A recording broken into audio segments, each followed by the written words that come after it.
Welcome to Reformed Thinking. We are so glad you are here in the room with us today for this deep dive. To start things off, I want you to imagine, visualize, that you are standing at the base of Mount Everest. Oh, wow. Okay. Starting right at Everest. Yeah, we are jumping right in. So you are at base camp, right? And you are surrounded by the harshest, most unforgiving environment on the planet. I mean, you are preparing for an expedition that is going to push you to your absolute physical, mental, and emotional limit. Yeah, the air is dangerously thin up there. Precisely. The temperature is completely hostile, and the margin for error is, well, it is essentially zero. So how do you prepare for an environment like that?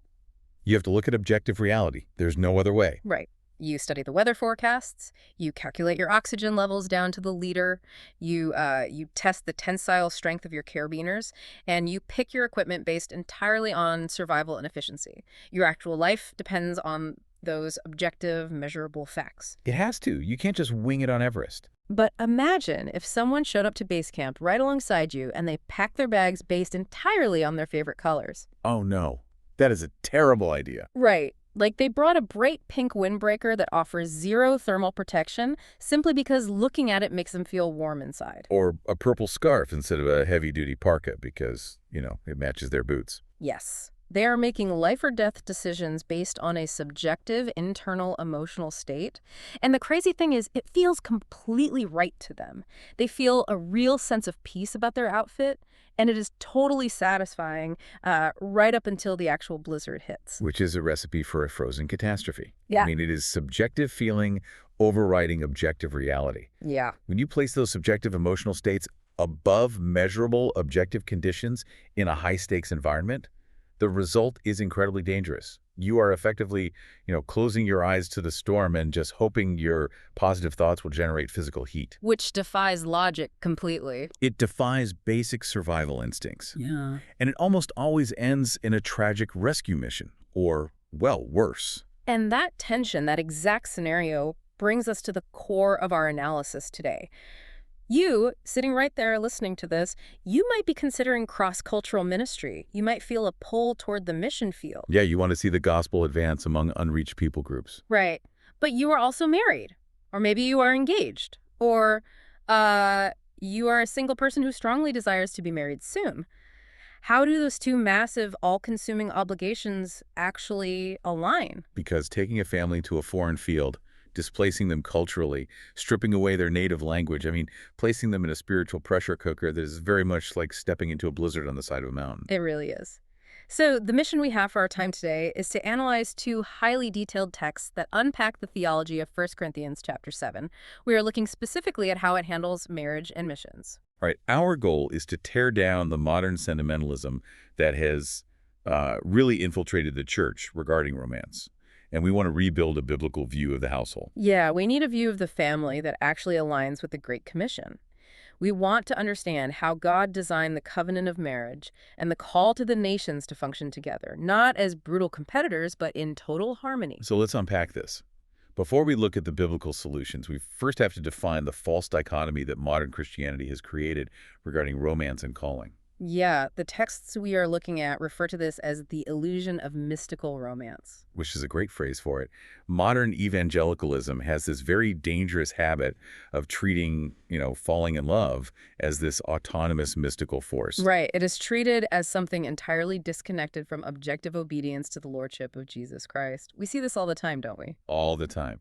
It is as if the heart wants what the heart wants, and we just expect God to rubber stamp our romantic feelings, regardless of how they impact our life's actual calling. We treat romance like a Disney movie, where the feeling just validates the action no matter what. Yeah, and what is fascinating here is how this romantic emotionalism leads candidates to make colossal decisions without ever evaluating how their future spouse actually aligns with the Great Commission. Which is wild when you think about the stakes. It really is. I mean, Reformed theology demands that our affections be subjected to the rule of Holy Scripture and the providential government of God. A calling to global missions is not some ethereal, subjective impression. Right. It's not just a shiver down your spine during a really emotional worship song. Exactly. A genuine calling is the alignment of sanctified desires, objective biblical qualifications, the rigorous affirmation of the local church elders, and clear providential open doors. So when you bring marriage into that equation without objective evaluation, things get incredibly volatile. And the texts outline two very dangerous extremes that happen when we abandon that biblical objectivity. Let's hear them. So the first extreme is pragmatic seeker sensitivity. I want to break this down because, honestly, it sounds like a corporate buzzword. It does sound like something out of a marketing seminar. Right. This is where a missionary agency, or maybe the candidate themselves, treats a spouse and children as auxiliary assets. Oh, wow. Yeah, they become demographic tools for programmatic success on the mission field. It sounds terrible, but it happens constantly. A candidate thinks, I need a wife so I can get access to the women's quarters in this specific Middle Eastern village. Or, I need kids so we look like a normal, non-threatening family to the locals. Yes, precisely. It treats the human beings living in your own house as strategic props for a ministry resume. And the psychological toll that takes on a family is just devastating. I mean, when a spouse realizes they are valued primarily for their utility in a ministry strategy rather than being cherished as a covenant partner, bitterness takes root immediately. It has to. And the second extreme is just as dangerous. It is hyper-spiritual mysticism. Okay, what does that look like in practice? Well, this is the belief that a subjective inward impression dictates all action. It allows an individual to believe they have a direct, unquestionable line to God's will that somehow supersedes their spouse's conscience. Oh, I see. So a husband might drag a hesitant, uncalled wife into cross-cultural ministry under the guise of, like, following the Spirit. Right. He essentially says, God told me we have to go, so your hesitations are just a lack of faith. Man, that effectively just ends the conversation right there. It does, and it almost always leads to massive marital estrangement. Both of these extremes, the pragmatic and the mystical, completely ignore the covenantal unity of the family under federal headship. Okay, let me stop you right there and ask for a quick translation for the listener, because federal headship is a fairly heavy theological term. It is, yeah. In modern evangelical culture, if people hear headship, they often think of a dictator barking orders at the dinner table. What does federal headship actually mean in the context of a husband leading a family into missions? That is a vital clarification to make. Federal headship is not tyranny, okay? It is ultimate responsibility. Ultimate responsibility. Yes. Think of a ship's captain. The captain is federally responsible for the safety, the nourishment, and the survival of the crew. If the ship goes down, the captain is held accountable. Right, the blame falls on him. Exactly. A husband's headship means he is accountable before God for the spiritual and physical flourishing of his wife and children. He is not permitted to sacrifice his crew to achieve a personal ministry goal. That is a huge distinction. It is. If he drags an unwilling crew into a hurricane, he is failing in his role as the head. So going back to our mountain climbing analogy, the pragmatic approach treats your spouse like a pack mule to carry your extra gear. Yeah. And the mystical approach is tying yourself to someone who does not even want to climb the mountain and then dragging them up the cliff face by the rope while yelling at them for not climbing faster. Neither of those scenarios is going to end well. No. We have to contrast those errors with the perspective found in the Westminster Confession, which views marriage as mutual help. When applied to a missionary calling, marriage is a strategic partnership. Yes. God does not call one spouse to the severe hardships of the foreign field while leaving the other indifferent, terrified, or resistant. Right.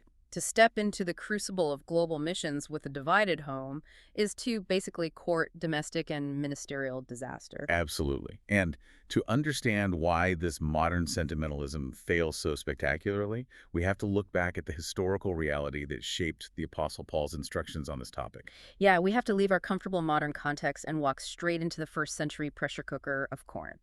The historical setting of Corinth in the mid-1st century is essential for interpreting the pastoral urgency of 1 Corinthians chapter 7. We cannot read this text as if Paul wrote it from a quiet suburban coffee shop. Right, it wasn't a rural parish. Corinth was a major cosmopolitan hub, wasn't it? Oh, massively. It was a bustling center of commerce situated on an isthmus, which meant it had two major seaports. It was a melting pot of sailors, merchants, and freedmen, and it was known for rampant moral degradation and pagan worship. I think I read that above the city loomed the Acrocorinth, which housed the Temple of Aphrodite. Yes, complete with hundreds of temple prostitutes. The sensory overload of the city was intense, so this newly planted Christian church faced immense external pressures from this incredibly chaotic pagan environment. And Paul specifically mentions the present distress in 1 Corinthians 7.26. When we read that today, we might think of a minor inconvenience, like, I don't know, a flat tire or a tough week at work. Right, our version of distress is very mild. Exactly. But this was not a minor issue. The distress meant localized, brutal persecution. It meant severe economic instability. We are talking about famine conditions under the Roman Empire. Real physical starvation. Yes. We are talking about Christians being blacklisted from trade guilds because they refused to offer incense to the emperor. And of course, there was the very real physical threat of martyrdom. It is sobering to think about. Married Christians in Corinth faced the agonizing prospect of watching their spouses and children suffer imprisonment, starvation, or execution because of their confession of Christ. So in that volatile environment, the physical and emotional costs of maintaining a family were exponentially higher than in times of peace. Just providing daily bread was a monumental task. And internally, the church was dealing with a deeply polarized culture. They'd written to Paul with questions because they were caught between two radical extremes. What were those extremes? Well, on one side, you had the extreme licentiousness of pagan Corinth, where the cultural motto was essentially that the body is just an appetite to be fed, so any sexual behavior is totally acceptable. Anything goes. Right. But then on the other side, there was an emerging asceticism inside the church itself. Let's break down that asceticism. Because why would the church swing to that specific extreme? Why would they think the body is inherently bad?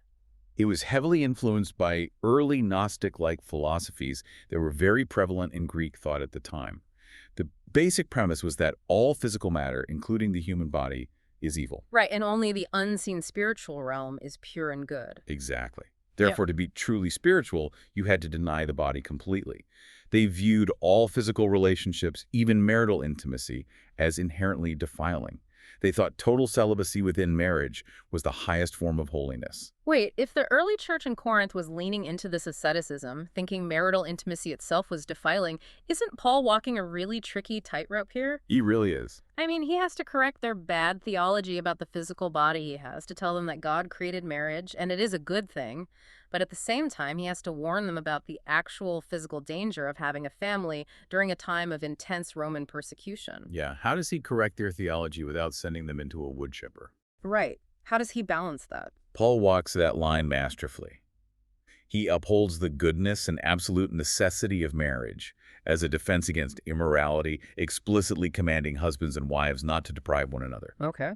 But at the same time, he elevates singleness as a highly tactical advantage for kingdom expansion in a hostile world. He is not endorsing a philosophical disparagement of marriage. So he isn't saying the physical body is bad. No, not at all. And he isn't suggesting that singles are somehow holier. Rather, he is pointing out a logistical reality. The mobility of an unmarried person is a massive strategic asset. I see. Think of it like a military deployment.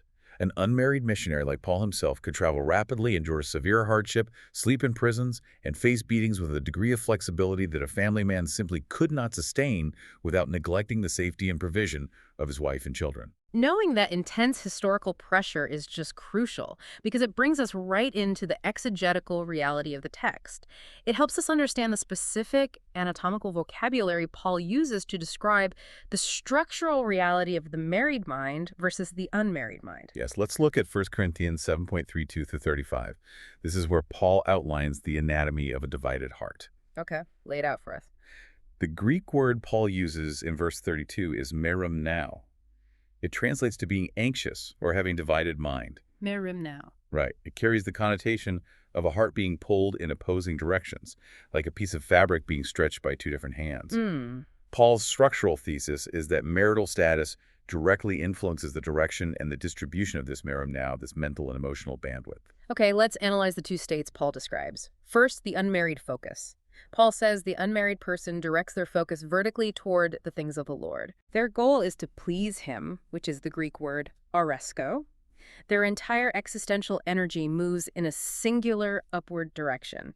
They wake up in the morning and their primary unfiltered calculation is, how do I advance the kingdom today? They don't have to check a shared calendar. Exactly. Yeah. They don't have to worry about a spouse's emotional capacity for the day. They have an unbroken gaze. Then Paul contrasts this with the married focus. The married person, he says, is anxious about worldly things. Now, we must clarify, That worldly things here does not mean sinful things. That is a very necessary distinction. It is. Paul is not talking about worldly vices or idolatry. He is referring to legitimate, God-ordained creational and domestic duties. It means providing food, managing shelter, purchasing clothing, and maintaining emotional stability for the family. I have to admit, hearing the phrase worldly things always sounds negative, especially in modern evangelical circles. It sounds like you are backsliding or losing your zeal. Right, it carries a lot of modern baggage. But if I buy a house, I have to mow the lawn. If the roof leaks, I have to fix it. If I get married, I have to spend time listening to my spouse, caring for them when they are sick, and managing our finances. So is Paul basically giving us a spiritual time audit rather than a moral judgment? That is precisely the right way to frame it. It is an objective time audit. Think of it like a computer's processing bandwidth. You only have 100% capacity. Right. The structural consequence of marriage is that a person's interests are permanently divided. The Greek perfect passive verb used here is marizo, which means to be cut into pieces, fragmented, or partitioned. Marizo, so you are literally partitioned. Yes. Paul does not accuse the married man of sin for having a fragmented schedule. He simply describes a structural state of reality. The goal for all believers, Paul says, is to live apeirospastos. Apeirospastos, what does that mean? It translates to undivided devotion or being without distraction. Because marriage introduces God-ordained distractions, attempting to ignore those domestic duties for the sake of real ministry actually violates the covenant God established. Oh, wow. So you cannot just pretend you are single when you are married. You absolutely cannot. You cannot ignore your wife's emotional needs, miss dinner every night, neglect your children's physical needs, and then justify it by saying, well, I am out here doing the Lord's work. I am preaching the gospel. No, that is not piety. That is covenant breaking. You are stealing time and energy that belongs to your family and reallocating it to ministry in a way God never commanded. Spot on. And this structural division of the mind explains so much about modern missions. It explains why so many families leave the field prematurely, broken and exhausted. Yeah, they just burn out. A structurally divided focus requires total marital unity to survive cross-cultural strain. If a husband and wife are pulling in two different directions while trying to learn a new language and adapt to a new culture, that structural division turns into a catastrophic fracture. Applying this structural reality to the mission field really explains the tragedy of mismatched callings. It explains the trap of coercion. The texts draw heavily on the insights of veteran missionary Caleb Suko. Suko has some brilliant insights here. He does. He points out a very common, agonizing tragedy in missionary circles. You have single candidates burning with zeal for the gospel who want to go to the hardest places on earth. Right. But they end up marrying someone who completely lacks that passion. They operate on this sentimental hope that their partner will catch fire later. They think, once we get there, once she sees the need, her heart will change. But reality dictates the exact opposite. Suko's pastoral experience confirms that the domestic demands of a hesitant spouse usually extinguish the missionary calling of the zealous spouse. Wow, so it works in reverse. It almost always does. To marry someone who does not share your calling is to intentionally create a massive barrier to the very work you believe God has called you to do. You are taking your merim now, your focus, and permanently dividing it with someone who is pulling toward comfort while you are pulling toward sacrifice. The friction is immediate and relentless. Let's expand on that boat analogy we used earlier. Think about trying to sail a small vessel across a treacherous ocean. You are the captain. You are navigating the storms, fighting the massive waves, rationing the food, trying to reach a distant shore to deliver life-saving supplies. A noble goal.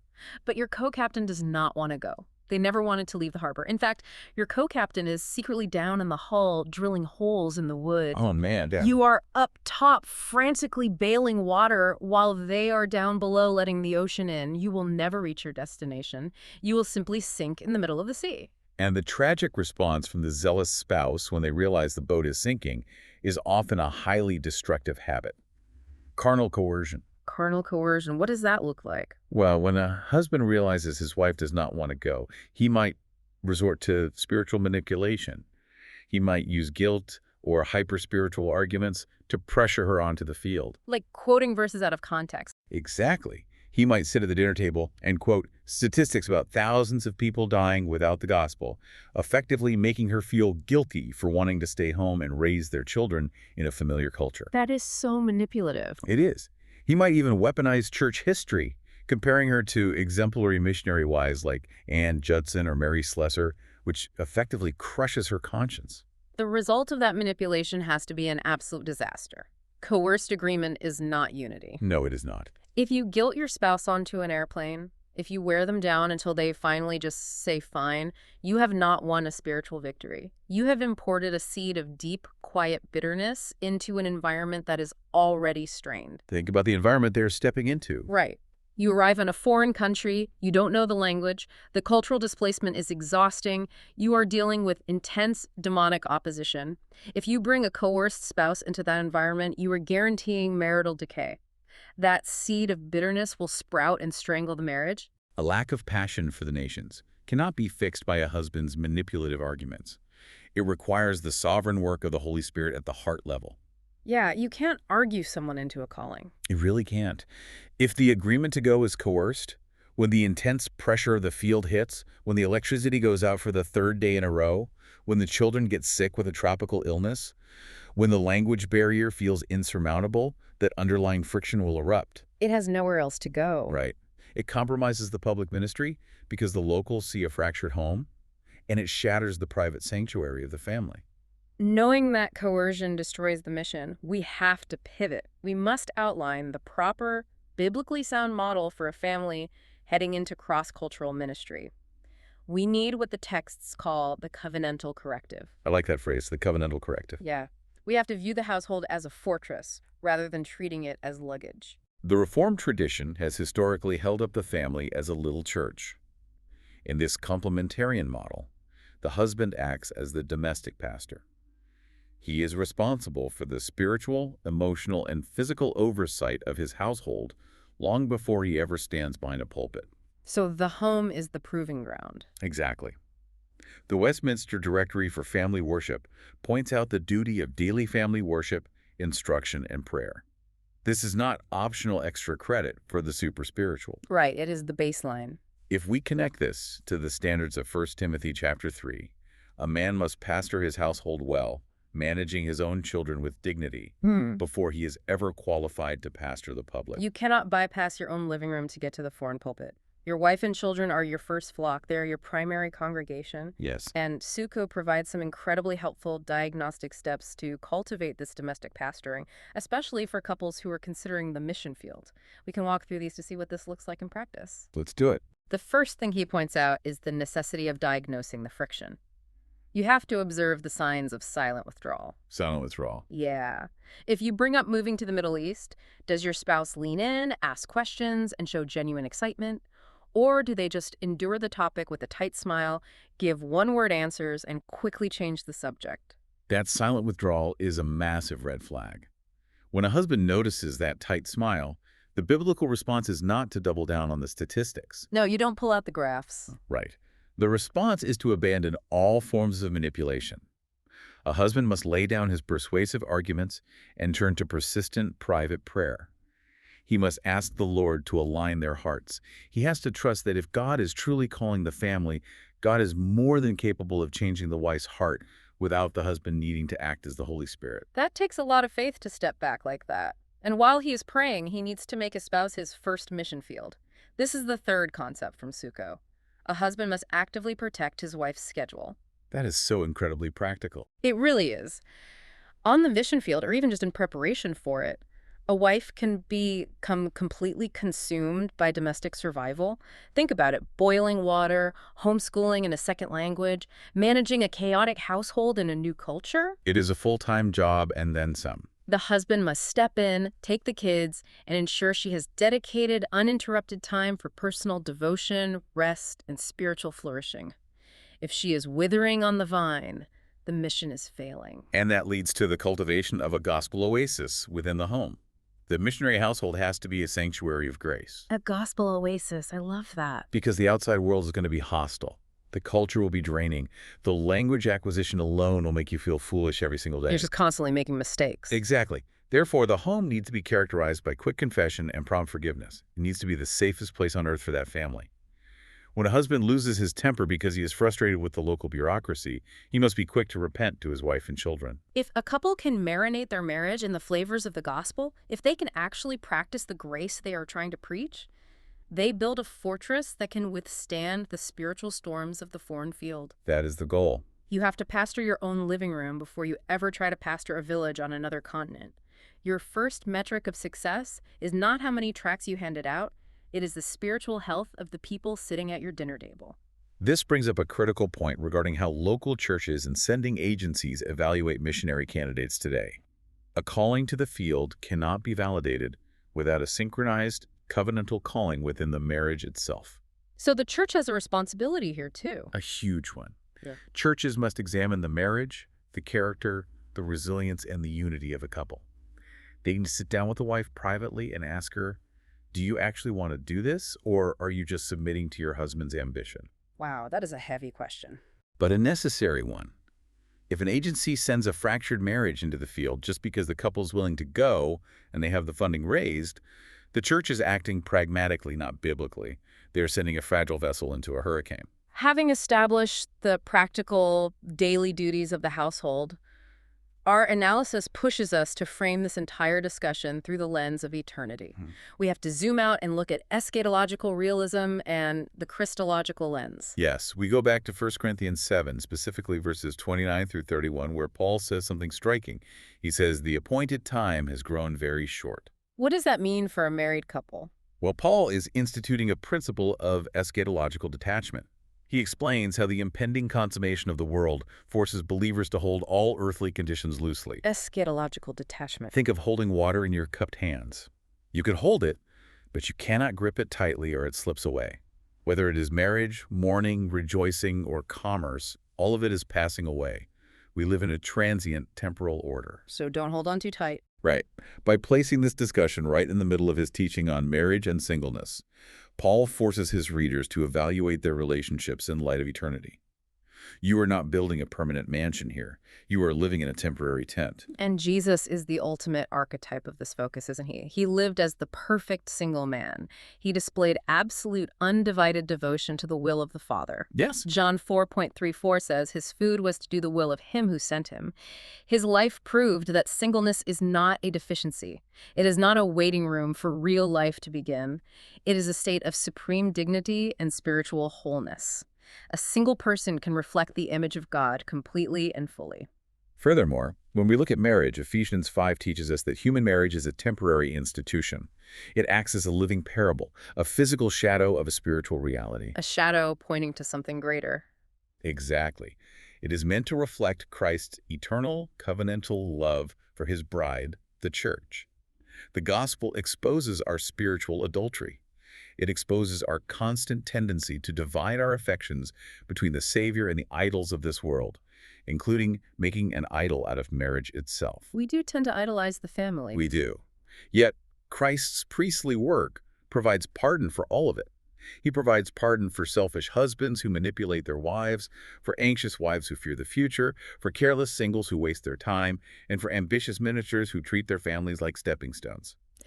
Let me throw out a hypothetical pushback from someone listening. If the form of this world is passing away, and if human marriage is completely temporary, Jesus himself said there is no marriage in the resurrection, shouldn't we all just strive to be single missionaries? That is a fair question. Right. Why bother putting all this effort into a temporary institution, dealing with the friction and the structural division of the mind, if the time is short and people are perishing? That is the exact ascetic temptation the Corinthians faced.